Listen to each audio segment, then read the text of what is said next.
বন্ধুরা, কেমন আছেন আপনারা সবাই?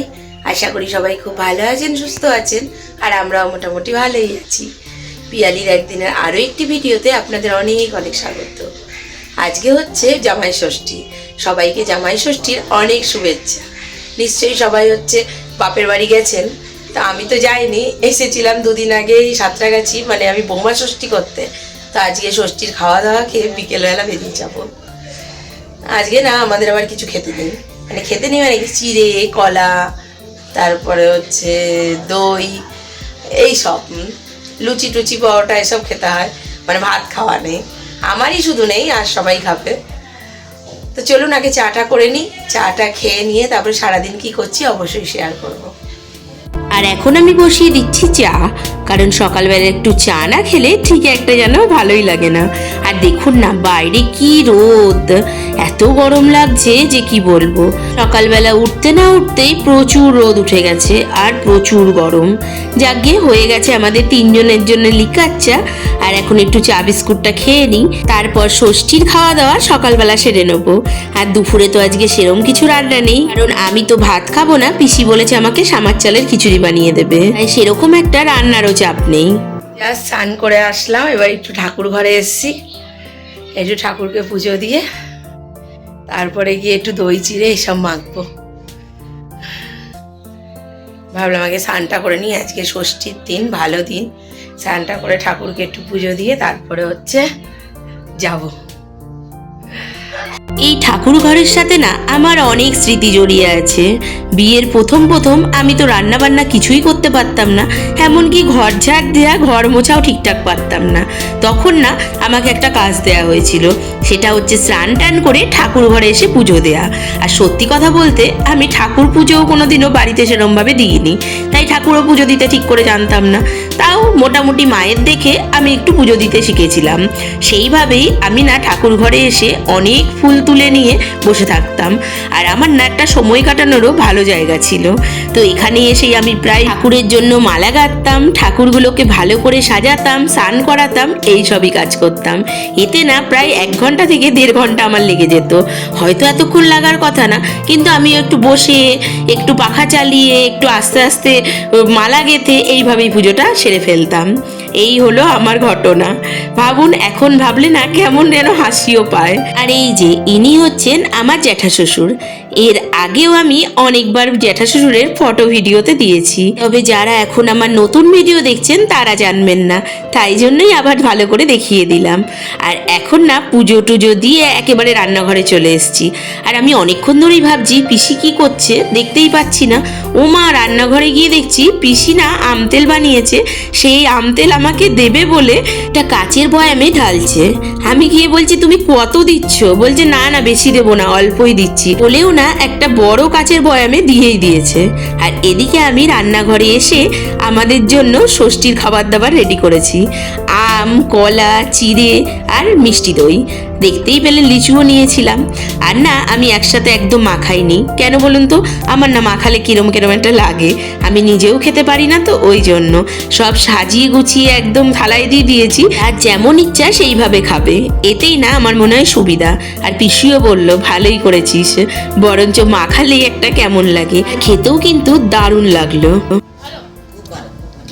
ভালো।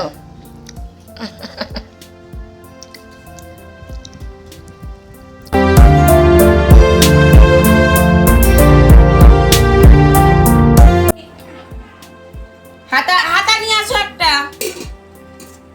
এই যে আজকে এই রান্না বান্না হয়েছে।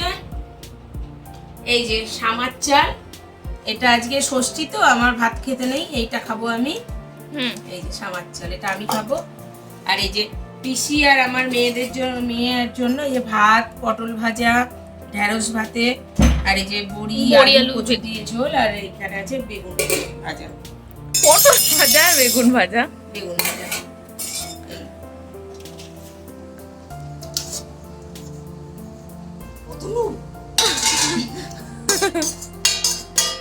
আর এই যে একদম খাবার দাবার নিয়ে কিন্তু দুপুর 2টোর মধ্যে আমরা খেতেও বসে পড়েছি, কারণ আমি আবার আজকে ফিরবো, সেই জন্য একটু রেস্ট নিয়ে ফিরবো তো তাই। আর আজকে না আমার খাবারটা হেভি হয়েছে।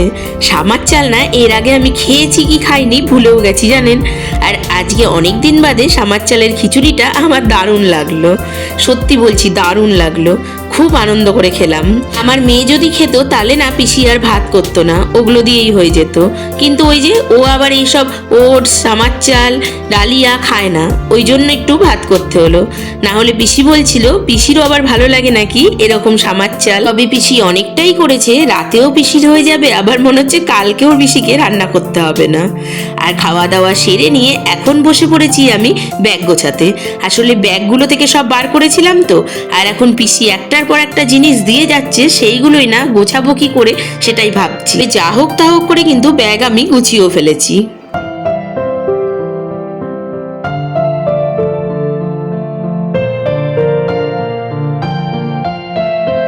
আর এখন আমরা একটু শুয়ে পড়েছি, আর পিসি কিন্তু সোফায় বসেই আছে, আর আমাদের নিচের তলায় যারা থাকেন সেই দিদিও উপরে এসছে গল্প করতে।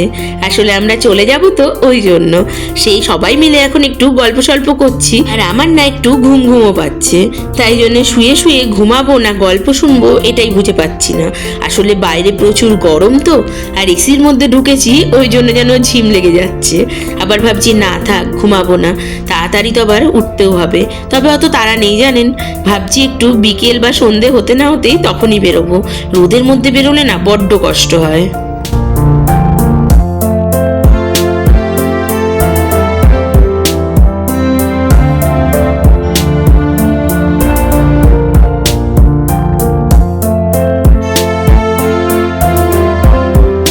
এখন হয়ে গেছে বিকেল, আর আমি আর আমার মেয়ে কিন্তু একদম রেডি হয়ে গেছি, এবার বেরোনোর পালা। তবে ভিডিওটা না অনেক দিন আগের, আর দিতে না আমার একটু দেরি হয়ে গেল, আপনারা একটু অ্যাডজাস্ট করে দেখে নেবেন। আসলে না দেবো দিচ্ছি করে করে আগের ভিডিওগুলো ছিল তো, তাই জন্য না একটু দেরি হয়ে গেল। না হলে ভাবুন সেই জামাই ষষ্ঠীর ভিডিও আমি নাকি দিচ্ছি এখন, তাও আবার 2-3 মাস বাদে। তো যাকগে বেরিয়ে পড়েছি, আর পিসি কিন্তু পেছন পেছন আসছে বেশ অনেকটা রাস্তা। আমি বলছি এত দূর এসো না, কারণ আবার তো তোমাকে যেতে হবে, কিন্তু ওই যে মন তো মানে না, না একা থাকে তো ওনারও খারাপ লাগে, সবই বুঝি, কিন্তু আমাদেরও কিছু করার নেই, কারণ আমাদেরও এখানে অনেক বছর হয়ে গেছে।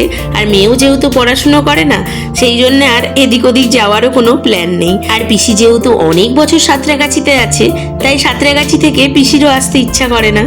আসলে কেউই নেই এখন, শুধু পিসি, তবুও থাকছে মায়া, ওই মায়ারটা নেই তো আমরা সব বললাম বলুন। আর এই যে এই ঝিলপার, জানেন তো আপনারা সাঁতরাগাছির ঝিলে শীতকালে কত পাখি আসে।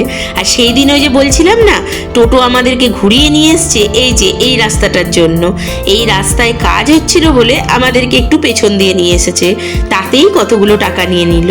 আর আজকে দেখুন আমি কিন্তু একদম হেঁটে হেঁটেই যাচ্ছি, ভাবলাম আজকে আর টোটো করবো না, তাহলে ওই পেছন দিকে নিয়ে যাবে, বরঞ্চ সামনে দিয়েই হেঁটে চলে যাই। এমন একটা দূরে না জানেন, তাহলে কি আর আসতে পারতাম হেঁটে হেঁটে। এই দেখুন না প্রায় 10 মিনিট হাঁটতে না হাঁটতে আমরা কিন্তু সাঁতরাগাছি স্টেশনে চলেও এসেছি।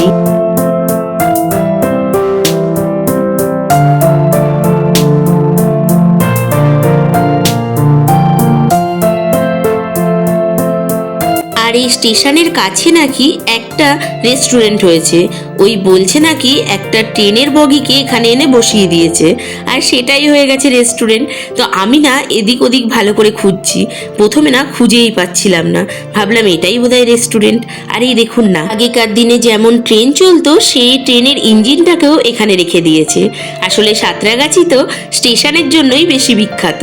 আর এখানে যেই ফ্ল্যাটগুলো আছে সেই ফ্ল্যাটগুলো কিন্তু বেশিরভাগই রেলের সব যারা কাজ করেন তাদেরই, কারণ সাঁতরাগাছি থেকে তো প্রচুর এক্সপ্রেস ট্রেন যায় ওই জন্য, আর এখানে তো প্রচুর রেলের কাজও হয়। এই যে এতক্ষণ ধরে যাকে খুঁজছিলাম তাকে পেয়ে গেছি, এই হচ্ছে রেস্টুরেন্ট।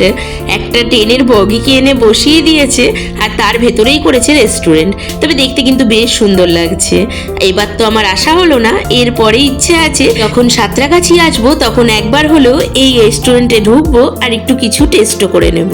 তো চলুন এবার টিকিটটা কেটে নেওয়া যাক।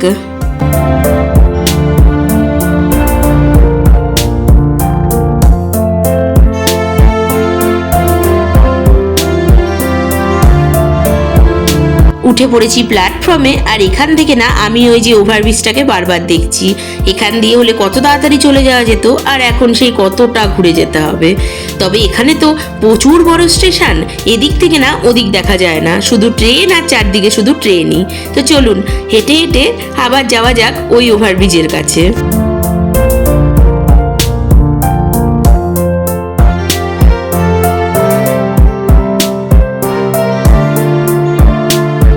ওই যে আগের দিন যেখান দিয়ে আমরা নেমে গেছিলাম টোটো ধরার জন্য, ঠিক ওই জায়গাটায় চলে এসেছি।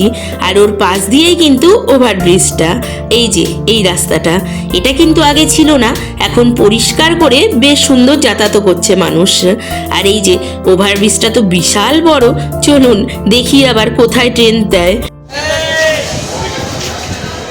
দাঁড়িয়ে আছি প্ল্যাটফর্মে, কোথা দিয়ে যাবে কোনো ঠিক নেই। 4-5 লেখা আছে গাড়ি আসবে, 4-5 আমি এদিকে ঢুকছিলাম, মা বললো না ওইদিকে নাকি। আসলে 6-7 আলাদা করেছে, ওটা আমি দেখিনি। আমরা যখন 4-5 আবার এখানে খোড়া। যখন এসেছিলাম তখন 6-7 ছিল না, ওই জন্য বুঝতে পারিনি। এদিকে 4-5 আবার খোড়া। আবার 4-5 বলছে, 4-5 আবার ঠিক করছে, এবার বুঝতে পারছি না। এই যে সব ঠিক করছে, এই জন্য আপাতত সবাই এইখানেই দাঁড়িয়ে আছে, যে যখন ট্রেন যেখানে বলবে তখন দৌড়ে চলে যাওয়া যাবে। দাঁড়িয়ে থাকি। আর প্রচণ্ড গরম, প্রচণ্ড গরম। জানেন যেখানে দাঁড়িয়েছিলাম সেখানে কিন্তু ট্রেন আসেইনি, অনেকটা দৌড়ে এসে ট্রেন ধরতে হলো। দৌড়ে দৌড়ে উঠেছি।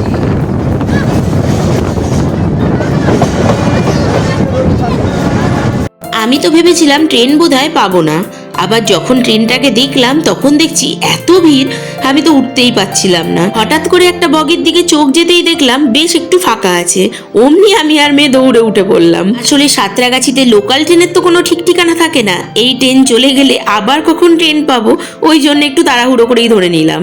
আর দেখুন না, ট্রেনে দাঁড়িয়ে আছি আর হঠাৎ কাকে দেখতে পেয়ে গেলাম, এই যে আমাদের গোপু সোনা। কি দারুণ লাগছে দেখুন, পুরো মিষ্টি লাগছে, আর কি সুন্দরভাবে কোলে করে দাদার সাথে যাচ্ছে। আর এই যে আপনাদের সাথে কথা বলতে বলতে আমি কিন্তু হাওড়া স্টেশনে চলেও এসেছি, আর এখন বাজে ওই 5টা থেকে 5:30।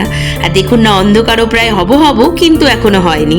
আর আমরা দাঁড়িয়ে আছি, এখনো কিন্তু ট্রেন ঢোকেও নি, আর যে ট্রেনগুলো ছিল সেগুলো বেরিয়ে গেছে। আর প্রচুর ভিড় বলে আমি ইচ্ছা করে উঠিও নি। এই যে ফাইনালি কিছুক্ষণ দাঁড়াতে না দাঁড়াতেই আমরা কিন্তু ট্রেনটাও পেয়ে গেছি।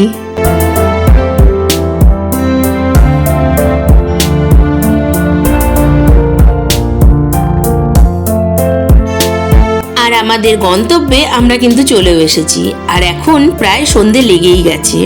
এত গরম লাগছে যে আপনাদের কি বলবো, মনে হচ্ছে একটু বৃষ্টি হলে ভালো হতো, কিন্তু বৃষ্টি তো আর নেই। এই গরমের মধ্যে ট্রেনে করে আসা, আর তার উপর যদি ট্রেনে থাকে প্রচুর ভিড়, তাহলে তো আর বলারই কথা না। বাপরে বাপ, সে মনে হয় যেন চিড়ে চ্যাপটা হয়ে বাড়ি ফিরছি। তো যাকে ট্রেনের ঝড়ঝাপটা পেরিয়ে আমরা কিন্তু বাড়ি চলেও এসেছি। কাকিমা এখন রাত্রিবেলা আমরা বাড়ি এসেছি, এখন কাকিমা ষষ্ঠীর খাবার দাবার আমার মেয়েকে দিতে এসেছে। আগের বারও দিয়ে গেছিল, কি যেন ওই যে পাখার হাওয়া, তারপরে আম। এবার তো আমরা নেই, তাই এখন এসেছি, এখনই কাকিমা দিয়ে গেল এই যে আম, ষষ্ঠীর খাবার দাবার।